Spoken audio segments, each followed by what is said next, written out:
সারে গুণের কথা করিলাম বর্ণন তোরা বসে বসে সবাই অনেক কিছুই জানিস, অনেক কিছুই বুঝি।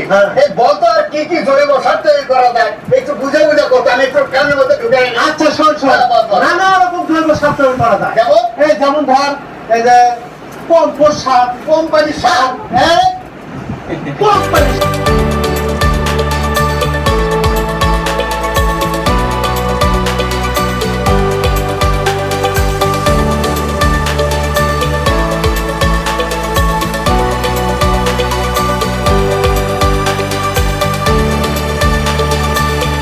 জৈব বালাইনাশক কীভাবে আমরা তৈরি করব সেটা আমরা প্র্যাকটিক্যালি আমরা এখন দেখব। আমরা এখন আমাদের যে উপাদানগুলো আমাদের লাগবে, প্রয়োজনীয় উপাদানগুলো সব আমার সামনে দেখতে পাচ্ছেন। এখন কি পরিমাণ উপাদানগুলো আমি বলে দিচ্ছি। আমাদের এই জৈব বালাইনাশক তৈরির জন্য প্রথমে আমাদের প্রয়োজন এমন একটা ভাটি, যে ভাটির মধ্যে আমাদের যে পাতাগুলো দিতে হবে তিতে পাতা 10 ধরনের বা এর থেকে বেশি হতে পারে, অল্প কিছু কম বেশি হতে পারে। দিতে হবে প্রত্যেক উপাদান।